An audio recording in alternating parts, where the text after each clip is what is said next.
What's up guys, Harry and Hugo here at our private gym, Fitness Studio 46, and today we're going to teach you guys how to properly perform a bench press. So we're going to go ahead and get straight into it. First thing we want to do is address the setup position. So if you lie straight back on the bench, Hugo, the first cue we're looking at is his position relative to the bar. So we don't want him to be positioned too high on the bench and we don't want him too low. We're looking for his eyes to be directly underneath the bar. This means that as he lifts out, he's not going to have to reach too far behind him, and once the bar is out, then he'll be able to lower it to his chest without catching the hooks. The next thing we want to look at is his points of contact on the bench. So the goal is to get his upper back firmly planted against the bench. His lower back is going to have a slight arch in it, and his butt will stay in contact with the bench at all times. His feet are going to be planted firmly against the floor as well. So now his setup position is sorted, we're going to take a look at his grip. So if you grab the bar, Hugo, what I'm checking to see is that his wrists and his forearms are vertically stacked on top of each other. If his hands are too wide, they're going to spray out, and if his hands are too narrow, they're going to buckle inwards. So we're looking to get a nice strong grip on the bar. Now the actual point at which you're holding the bar is going to differ from person to person based on arm length and how broad that person is.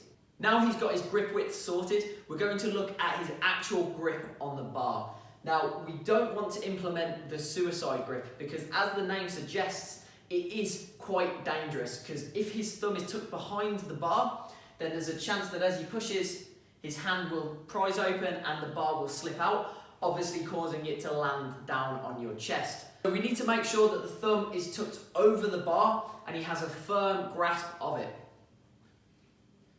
So now we're happy with his setup and his grip, we're at the point where we can lift the bar over and perform a rep. However, at this point I do recommend that if you have a spotter, you make use of the spotter.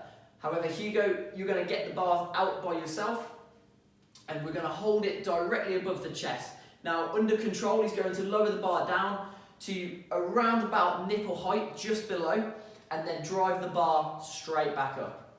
So an important cue at this point is to make sure that we are tucking the elbows in slightly as you lower the bar down. I like to use the illustration of bending the bar as if you're trying to snap the bar in half, and that will force the elbows to tuck in slightly towards the midline of the body and take pressure out of the shoulder joint, making sure he's activating his chest as well. What we don't want to see is the elbows flaring out wide and high as he lowers the bar down, because that is going to put a lot of stress through the front of his shoulder. And the final cue that I'm going to share with you is that as you extend the bar back up, we don't want to overextend the bar. You'll notice that Hugo's chest is still sitting high, his shoulder blades are still pinned back together. We don't want to see his chest sink and his shoulders pop forward, so he's only extending as far as it takes him to lock his arms out while still keeping his upper back firmly planted down into the bench.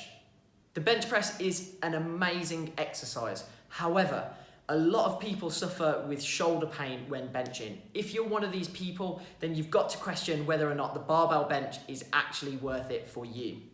However, if you can press without pain, then it is a great exercise to help build strength and muscularity in your chest, shoulders and tricep. Keep these tips in mind the next time you are bench pressing. Have fun, stay safe.